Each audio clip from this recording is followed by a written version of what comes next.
வேலூரில் அமைச்சர் துரைமுருகன் வீடு உள்பட 2 இடங்களில் அமலாக்கத்துறையினர் சோதனை. திமுக நிர்வாகி பூஞ்சோலை சீனிவாசன் என்பவர் வீட்டிலும் சோதனை நடைபெறுவதாக தகவல்.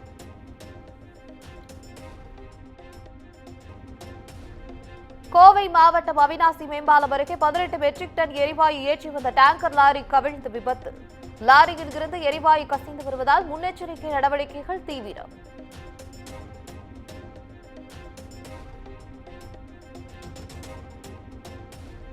விபத்தில் சிக்கிய டேங்கர் லாரியில் இருந்து எவ்வளவு எரிவாயு வெளியாகியுள்ளது என்பது குறித்து பொறியாளர்கள் ஆய்வு.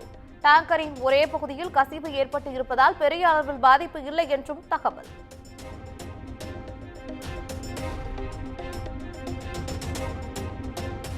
விபத்து நடந்த இடத்தில் இருந்து 500 மீட்டர் அருகாமையில் உள்ள பள்ளிகளுக்கு விடுமுறை.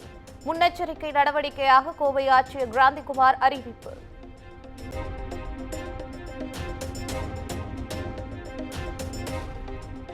டேங்கர் லாரி கவிழ்ந்து விபத்துக்குள்ளான சம்பவத்தால் மக்கள் அச்சப்பட தேவையில்லை. பாதிப்பு ஏற்படாத வகையில் முன்னெச்சரிக்கை நடவடிக்கை எடுக்கப்பட்டுள்ளதாகவும் மாநகர காவல் ஆணையர் சரவணசுந்தர் விளக்கம்.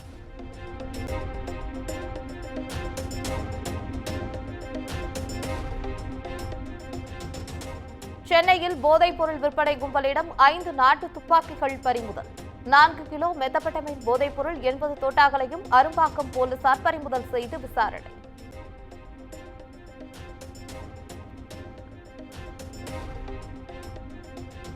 அண்ணா பல்கலைக்கழக மாணவி பாலியல் வன்கொடுமையை கண்டித்து பாஜக மகளிர் அணி சார்பில் மதுரையில் இருந்து இன்று நீதி பேரணி. போலீசாரின் தடையை மீறி பேரணி செல்ல பாஜகவினர் திட்டம்.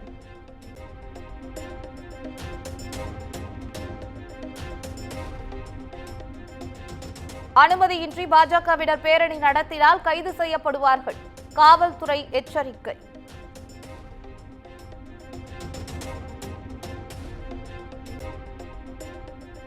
மதுரையில் பாஜக மகளிர் அணி சார்பில் இன்று திட்டமிட்டபடி பேரணி நடைபெறும். பாஜக மாநில தலைவர் அண்ணாமலை திட்டவட்டம்.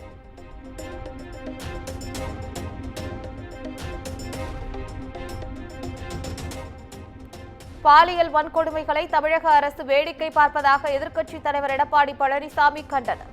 பெண்களுக்கு எதிராக தவறு செய்பவர்கள் யாராக இருந்தாலும் கடும் நடவடிக்கை எடுக்கப்படும் என்றும் வலியுறுத்தல்.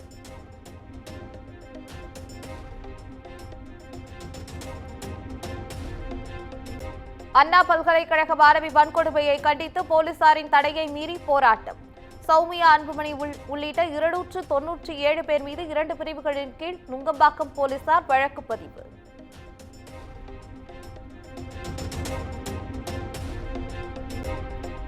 எதிர்வரும் சட்டப்பேரவை தொடரில் அண்ணா பல்கலைக்கழக விவகாரம் குறித்து கேள்வி எழுப்புவேன். எஃப்ஐஆரை வெளியிட காரணமாக இருந்தவர்கள் மீது தகுந்த நடவடிக்கை எடுக்க வேண்டும் எனவும் தமிழக வாழ்வுரிமை கட்சித் தலைவர் வேல்முருகன் பேட்டி.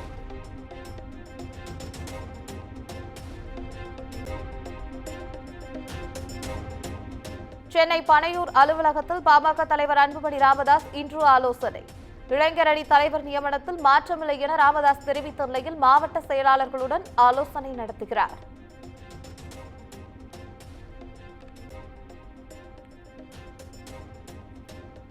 மதுரை டங்ஸ்டன் சுரங்கத்திற்கு எதிராக மதிமுக இன்று ஆர்ப்பாட்டம். மேலூரில் அக்கட்சியின் பொதுச் செயலாளர் வைகோ தலைமையில் நடைபெறுகிறது.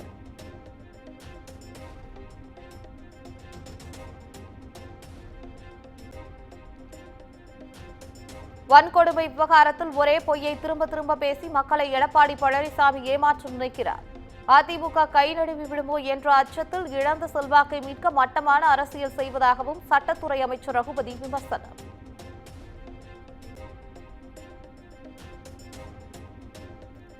தமிழ்நாட்டில் பொங்கல் பரிசு தொகுப்பு பெறுவதற்கான டோக்கன் இன்று முதல் விநியோகம்.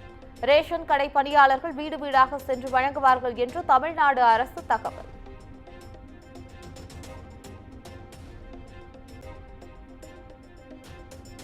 அரசு ஊழியர்கள், ஆசிரியர்கள், ஓய்வூதியதாரர்களுக்கு மிகை ஊதியம் மற்றும் பொங்கல் பரிசு அறிவிப்பு. சி மற்றும் டி பணியாளர்களுக்கு பொங்கல் பரிசு வழங்கிட 163 கோடியே 81 லட்சம் ரூபாய் நிதி ஒதுக்கீடு செய்து முதலமைச்சர் மு க ஸ்டாலின் உத்தரவு.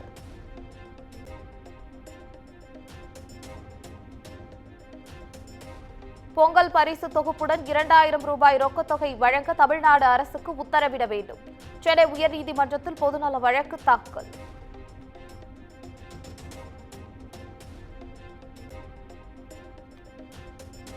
அமைச்சர் பொன்முடி மீது சேற்றை வீசிய பாஜகவை சேர்ந்தவருக்கு முன்ஜாமீன் வழங்க சென்னை உயர்நீதிமன்றம் மறுப்பு. அரசியல் காழ்ப்புணர்ச்சியோடு மனுதாரர் இந்த செயலில் ஈடுபட்டதாக கூறி மனுவை தள்ளுபடி செய்து உத்தரவு.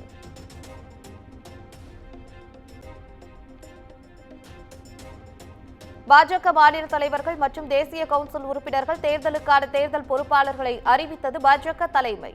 தமிழ்நாட்டிற்கான தேர்தல் பொறுப்பாளராக மத்திய அமைச்சர் கிஷன் ரெட்டி நியமனம்.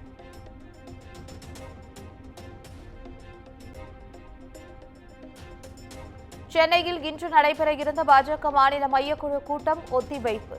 மதுரையில் மகளிர் அணி பேரணி, உட்கட்சி தேர்தலை கவனிக்கும் சிறப்பு அதிகாரி வருகை உள்ளிட்ட காரணங்களால் ஒத்திவைக்கப்பட்டதாக தகவல்.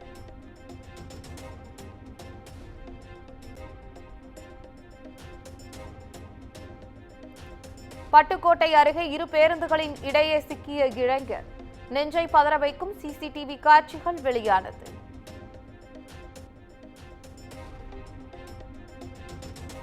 தமிழ்நாட்டில் வருகிற 8ஆம் தேதி வரை மிதமான மழை பெய்யும். சென்னையில் 2 நாட்களுக்கு கடும் பனிமூட்டம் நிலவும் என்றும் தகவல்.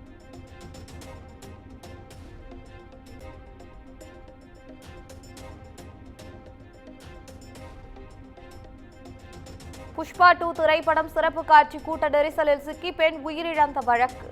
நடிகர் அல்லு அர்ஜுன் தொடர்பான வழக்கு ஐதராபாத் நீதிமன்றத்தில் இன்று மீண்டும் விசாரணை.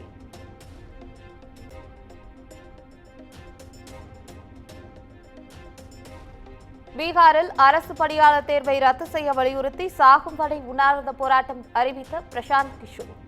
போராட்டத்தில் ஈடுபட்டுள்ள மாணவர்களின் கோரிக்கைகளை நிறைவேற்ற மாநில அரசு தவறிவிட்டதாக குற்றச்சாட்டு.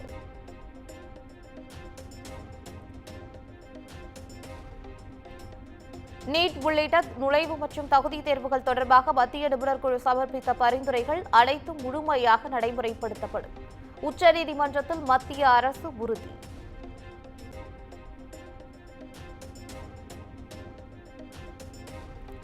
ஆசியாவிலேயே போக்குவரத்து நெரிசலில் மோசமான நகரமாக முதலிடம் பிடித்தது பெங்களூரு. 10 கிலோமீட்டர் தூரத்தை கடக்க 28 நிமிடங்கள் 10 நொடிகள் என டாம் டிராபிக் இண்டெக்ஸ் நிறுவனம் நடத்திய ஆய்வில் தகவல்.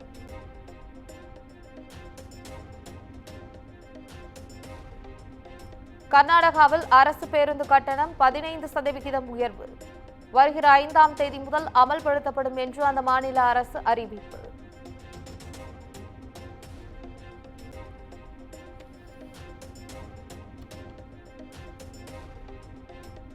எழுபத்தி 6வது குடியரசு தினத்தை முன்னிட்டு டெல்லி கர்த்தவ்யா பாதையில் அணிவகுப்பு ஒத்திகை. கடும் குளிரையும் பொருட்படுத்தாமல் ஸ்வெட்டர் அணிந்து வீரர்கள் அணிவகுப்பு.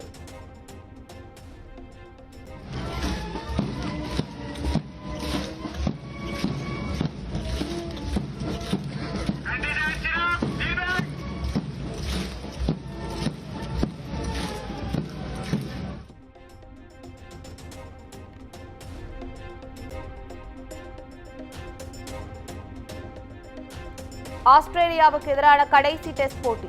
டாஸ் வென்ற இந்திய அணி பேட்டிங் செய்து விளையாடி வருகிறது.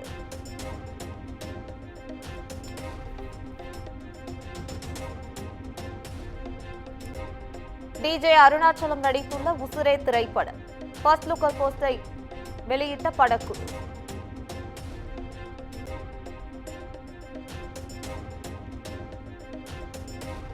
விஜய் இயக்கத்தில் ஜீவா, அர்ஜுன், ராஷி கண்ணா நடித்துள்ள அகத்தியா திரைப்படம் டீசர் இன்று மாலை வெளியாகும் என்று படக்குழு அறிவிப்பு.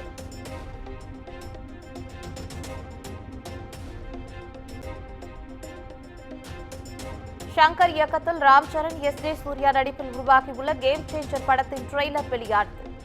2 கோடி பார்வையாளர்களை கடந்து யூடியூபில் ட்ரெண்டிங்.